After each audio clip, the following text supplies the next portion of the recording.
Os próximos pacotes de sanções contra a Rússia lembram o 345º aviso chinês.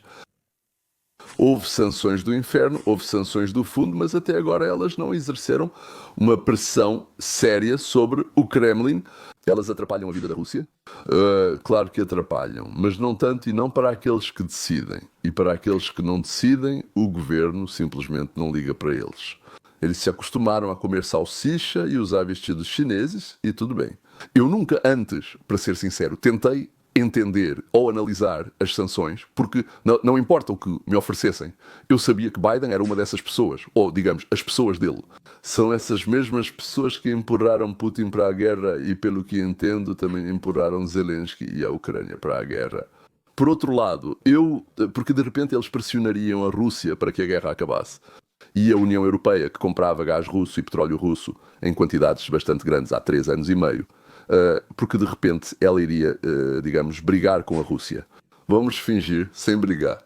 Mas eu decidi investigar porque essa é a primeira vez que algo mais ou menos sério aconteceu envolvendo o Trump, que na verdade deixou a União Europeia de cabeça para baixo. Eu já falei sobre isso, acho que ontem ou anteontem, que a União Europeia, por assim dizer, foi deixada de lado. Dos 50% de todos os carboidratos que ele importava da Rússia, agora restaram apenas 13%. Eles asseguram que esses 13% também deixarão de comprar da Rússia em até 2 anos. Isso não importa agora. Ou seja, algo está acontecendo que mostra que, bem, já chega. Por assim dizer, estão cansados de que a guerra esteja acontecendo lá. As novas sanções dos Estados Unidos da América contra Rosneft e Lukoil, anunciadas em 22 de outubro de 2025, visam aumentar a pressão económica sobre a Rússia e seu setor energético, em relação ao conflito que de jeito nenhum termina na Ucrânia. O Departamento do Tesouro dos Estados Unidos da América explicou a imposição das restrições por 2 motivos. Primeiro, a falta de compromisso sério da Rússia com o processo de paz e a recusa do próprio presidente Putin em encerrar as ações militares. Pelo que entendi, Putin diversas vezes prometeu de forma ambígua, permitindo depois negar, dizendo que só falou, não prometeu. Com isso, deixou o nosso lado completamente atordoado, pelo que entendi mais uma vez. Aqui está o ministro das Finanças dos Estados Unidos da América, Scott Bessent, que declarou que a receita do petróleo da Rosneft e da Lukoil é, por assim dizer, um apoio direto à máquina de guerra do Kremlin. E é por isso que essas empresas se tornaram alvo de sanções. Então, qual que é o conteúdo das sanções e restrições? Sanções são restrições. As sanções atingiram não apenas as estruturas principais da Rosneft e da Lukoil, como acontecia antes, mas também todas as suas 34 subsidiárias. São diferentes, mas juntas somam 304. Foram congelados os ativos das empresas citadas e suas filiais nos Estados Unidos da América, ou sob controle de americanos. Descobriu-se que isso é aproximadamente 2 bilhões de dólares. Bem, não é uma quantia enorme de dinheiro, mas é significativa. Ou seja, não é enorme para a Rússia inteira, mas é séria para todos os outros. Qualquer operação e transação de cidadãos e empresas americanas com essas organizações, ou seja, incluindo a Lukoil e todas as suas subsidiárias, agora está proibida. Também vale para contratantes estrangeiros e intermediários. Foi recomendado encerrar as operações com as empresas dentro de 1 mês. Nem 1 ano, nem digamos até 1º de janeiro de 2039, nem 1 mês. Até que ponto, pergunto, isso complica a vida de Putin e seu desejo de parar a pressão? Quando falo Putin, refiro-me à cúpula, todos que estão no topo e vivem no luxo. Então, as sanções são parte da estratégia da administração presidencial, com a pressão, por assim dizer, que combina pressão diplomática com instrumentos económicos. Washington diz que as medidas visam estimular, não punir. Sim, é aquele famoso, pode me chamar como quiser, só não me coloque no fogo. Incentivar mudanças positivas na Rússia. Bem, tipo assim, se você se comportar bem, não vamos impor sanções. Mas se comportar mal, então vamos impor. Pressupondo o fim das hostilidades e participação nas negociações, Assim, o objetivo das novas sanções é tentar bloquear as principais fontes de receita de petróleo do Kremlin e limitar as operações internacionais tanto da Rosneft quanto da Lukoil. As sanções dos Estados Unidos da América, essas que foram impostas em 22 de outubro, direcionadas contra essas duas empresas, terão um impacto negativo significativo, talvez de curto prazo, mas sobre a exportação de petróleo da Rússia e a receita dessas empresas. Especialmente, como eu já disse, no curto prazo. Depois vamos falar um pouco sobre como a receita deles vai cair e porquê. Soma-se a isso a saída da Europa do gás russo. Fica claro que o Ocidente está perdido para a Rússia. Para a Rússia no sentido de muitos exportadores de energia. Ou seja, será que haverá substituição no Oriente? O Departamento do Tesouro dos Estados Unidos da América bloqueou as transações de empresas e suas subsidiárias com contrapartes estrangeiras e alertou os parceiros estrangeiros sobre o risco de sanções secundárias. Vou falar sobre isso com mais detalhes depois. Isso levará a uma redução temporária nos volumes de exportação de 10% a 15%. Bem, aproximadamente 600 a 800 mil barris por dia. Segundo estimativas de analistas de energia, a Rússia provavelmente tentará compensar essa perda aumentando o fornecimento para a China e a Índia. Mas as dificuldades logísticas e a necessidade de usar intermediários, o custo do transporte e do seguro da carga. Já vou falar sobre isso também. Na verdade, Europa e América pregaram uma peça na Rússia. A lucratividade e a situação financeira da Rosneft e da Lukoil serão impactadas pela exposição cambial e pela margem. Bem, margem é a diferença entre o que foi gasto e o que foi recebido. O que foi recebido menos o que foi gasto. A restrição de acesso aos mercados ocidentais e aos serviços que imediatamente dificultarão a extração de petróleo de difícil acesso. E já agora na Rússia, se antes era muito pouco, agora já são 30% do volume total. Sem tecnologia ocidental e peças de reposição, eles não conseguem extrair petróleo dali. A eliminação das cadeias de intermediários e das rotas alternativas inevitavelmente levará ao aumento dos custos operacionais e à redução da rentabilidade. O que é a redução da rentabilidade e margem? No contexto das expectativas? Interrupções no fornecimento de petróleo russo, ou seja, o Brent já subiu aproximadamente 5%, o que, em parte, claro, compensa as perdas das empresas russas no mercado interno. No entanto, o efeito a longo prazo será negativo. A receita de exportação vai diminuir, as receitas fiscais para o orçamento vão cair, porque de onde vem o pagamento para o orçamento? Da receita, certo, não é? E o rublo é um giro menor de idade. O giro pode ser enorme, mas a receita é zero ou, ao contrário, negativa. E o rublo provavelmente vai continuar caindo. E a União Europeia lançou um novo, ou seja, já o 19º, pacote de sanções contra a Rússia, sendo que uma parte significativa dele é direcionada contra navios e empresas que transportam petróleo russo. Eles inventaram a chamada frota sombria, ou seja, viajavam pelo mundo comprando em nome de vários. Eu, da Libéria e de vários países como o Egito, não sei, de países pequenos, compravam navios, petroleiros lançados há 20 a 30 anos. Ou seja, eles já precisam de reparos, por assim dizer, mas ainda navegam normalmente. E compraram algo em torno de 1.000, 1.100, eu tinha desses números em algum lugar, depois eu vou divulgá-los. Desses navios, e o que eles fazem? Eles então, um navio entra, vai ao porto, carrega o petróleo e sai para o mar. Lá ele se encontra com um navio clandestino, transfere o petróleo para lá, esse navio clandestino vai para a Índia, descarrega na Índia, a Índia processa esse petróleo, misturando com outro que comprou em outros lugares. E agora, de onde vem o petróleo? Ninguém sabe a origem do petróleo. Aqui estão os derivados como gasolina, óleo combustível e querosene, entre outros produtos à venda. Quais são as principais medidas contra esses petroleiros? Atualmente, 120 novos petroleiros suspeitos de transportar petróleo russo, burlando as sanções, foram adicionados à lista de sanções, o que eleva o número total de petroleiros restritos para cerca de, se não me engano, 560 unidades, ou já são 560 agora. Agora vou me lembrar desses navios. Agora esses navios estão proibidos de entrar nos portos dos países da União Europeia, Itália, Reino Unido e, consequentemente, dos Estados Unidos da América, além de ser proibido para esses navios utilizarem os serviços das seguradoras europeias. O que é extremamente importante das corretoras e empresas de logística. A empresa de logística que conduz o navio pela rota. E é aí que está o grande problema, como costumamos dizer. Não é possível fazer seguro, consertar, entrar nos portos e ainda é necessário um caminho mais longo.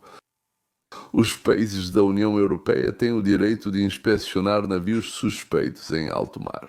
É pesado, sim. Um ataque assim ao nosso navio aconteceu abertamente. Se houver motivos para acreditar que eles estão ligados ao fornecimento de petróleo russo, então é assim que o capitão comanda, vê o navio e diz: eu tenho uma suspeita e tenho motivos para isso. E você concorda? O assistente responde: eu também. Pronto, temos motivos para acreditar. Duas pessoas acham isso e assim segue. Foram lá, pararam e revistaram ele. Isso é um golpe sério para a Rússia.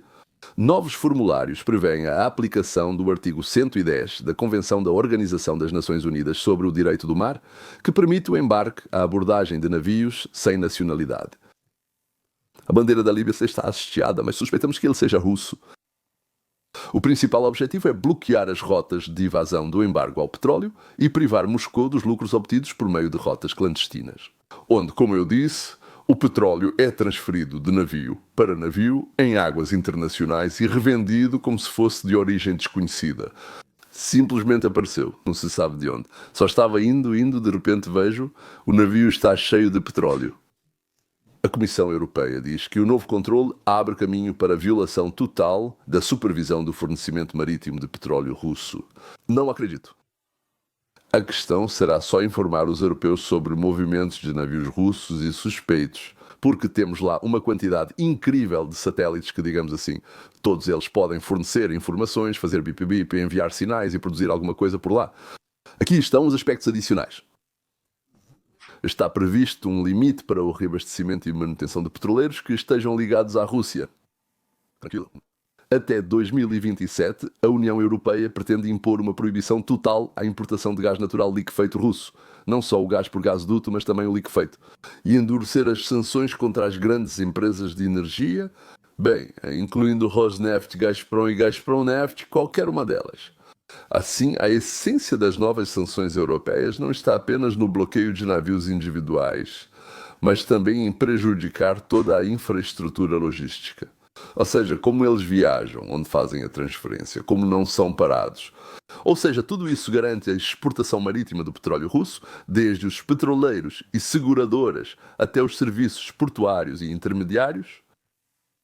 Bem, e as sanções da União Europeia contra navios que transportam petróleo russo visam paralisar gradualmente a infraestrutura logística da Frota Sombra, principal instrumento pelo qual Moscou continuou exportando petróleo, contornando o teto de preços. E nós quer dizer América, Europa, todos os outros faziam vista grossa. Mas ao que parece, não vamos mais fazer isso. Ou seja, pelo menos editor, não vamos mais balançar o bastão e gritar. De acordo com as últimas estimativas dos analistas da Global Market Intelligence e do New York Times, a frota sombria russa conta com cerca de 900 a 1.100 petroleiros, o que representa aproximadamente 17% de todos os petroleiros do mundo. Mas a idade média desses navios ultrapassa 20 anos e a maioria deles foi adquirida por meio de empresas de fachada. Em 2025, ou seja, a União Europeia já colocou 560 petroleiros na lista negra, esses 560 já foram incluídos. E agora, no 19º pacote, mais 120. Ou seja, veja bem, isso já dá para a gente, né, 680, ou seja, isso é praticamente cerca de 70%. De toda a frota sombra, mais ou menos, né? Sim, 680 de 1.000, isso dá mais ou menos 70%. E o que vocês fazem? Vocês tornam o funcionamento cada vez mais complicado? Esses navios estão proibidos de entrar nos portos da União Europeia, do Reino Unido, dos Estados Unidos, acho que do Canadá também, não verifiquei, mas acredito que também da Austrália, do Japão e suspeito que da Coreia do Sul. Eles perderam a cobertura de seguro dos europeus e parte deles corre o risco de ser detida ou apreendida por violar as normas do regime de sanções. Aliás, já houve 2 detenções de petroleiros, se não me engano, em águas da França e em águas da Estónia. Consequências económicas e comerciais, como o aumento dos custos, já discutido. O custo para contornar sanções subiu muito e o seguro desses navios ficou mais caro. Quero animar vocês, aumentou 5 vezes. As tarifas do transporte de petróleo subiram cerca de 40%. Ou seja, a Rússia recebe significativamente menos pela venda do petróleo. Não chega a ser trocado, mas é bem menos dinheiro. E além disso, eles são obrigados a vender por um preço abaixo do mercado. A atração para compradores diminui. Os importadores indianos e chineses começaram a evitar negócios com a frota cinza, temendo sanções secundárias. Conversão das rotas de exportação. A Rússia está perdendo acesso a canais seguros, o que a só obriga a usar rotas mais longas e caras, ou seja, pelo canal de Suez, pelo Oceano Índico, por aí. A pressão da União Europeia e do Reino Unido torna a exportação de petróleo pela frota sombria menos viável e bem mais cara. Muitos observam que, embora o fornecimento não vá parar, a estrutura das exportações se torna instantaneamente, no mínimo, instável e a lucratividade diminui devido ao aumento dos custos, sobre o qual eu já falei para vocês. Em outras palavras, as novas sanções estão gradualmente transformando a frota sombria de um instrumento para contornar restrições em um fardo caro, limitando a lucratividade da exportação do petróleo russo e reduzindo as possibilidades de exportação, talvez com o comércio global. As sanções anunciadas por Estados Unidos, União Europeia e Reino Unido em outubro de 2025 foram as mais amplas desde as primeiras restrições em 2022 e são direcionadas à reestruturação de todo o modelo financeiro e energético da Rússia. Essas sanções são planejadas, não aleatórias, como dizem. Especialistas observam que essas medidas representam uma pressão séria e de longo prazo, embora não levem a uma catástrofe económica imediata. Elas limitam o acesso da Rússia a finanças internacionais, tecnologias, mercados de seguros e de transporte, criando um efeito de estagnação económica com uma erosão gradual das receitas. Ficou assim uma frase inteligente que eu criei.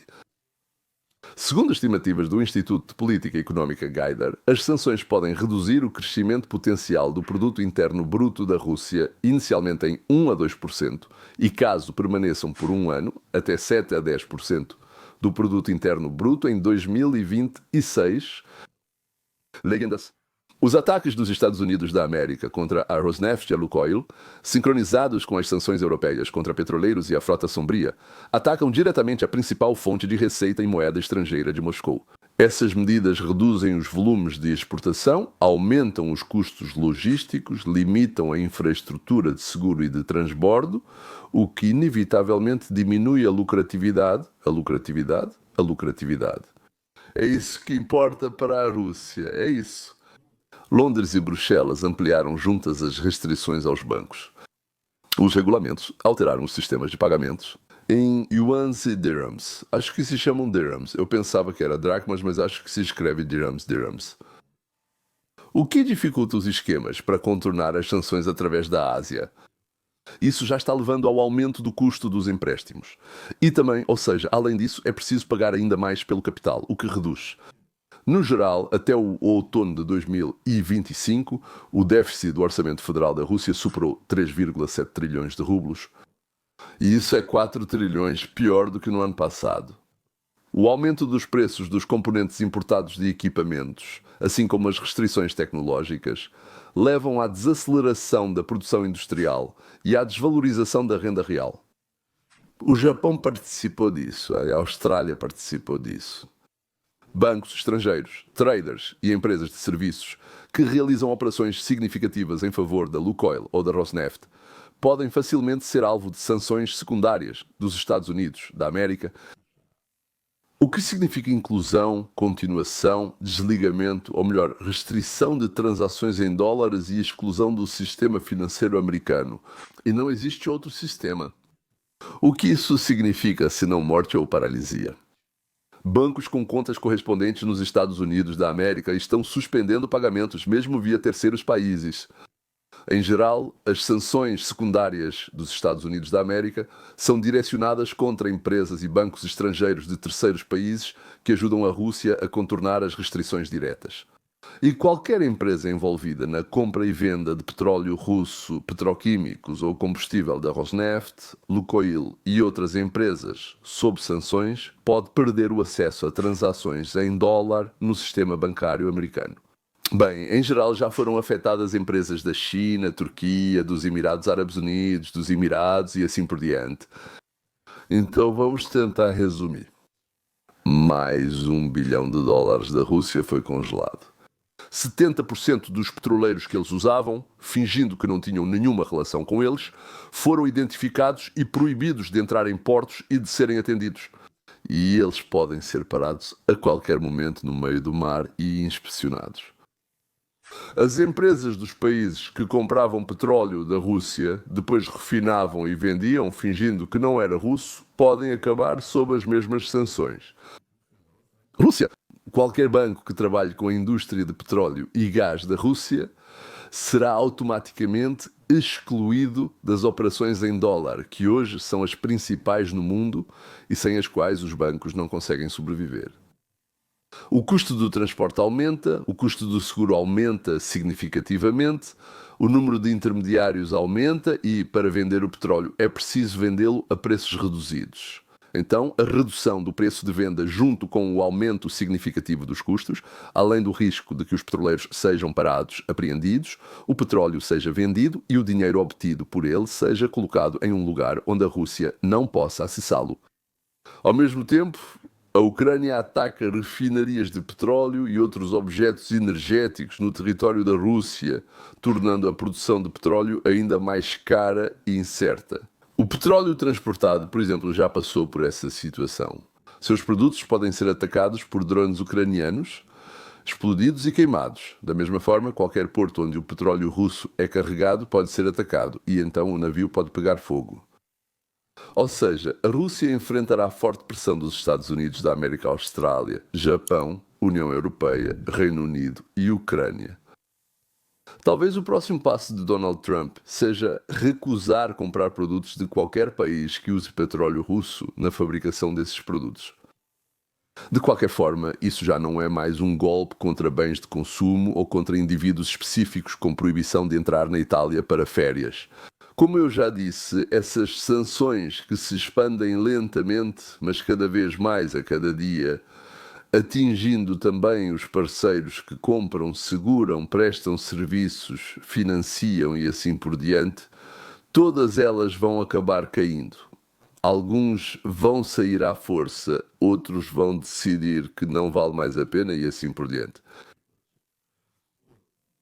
Os americanos vão rastreá-los, impor sanções e eles ficarão com medo.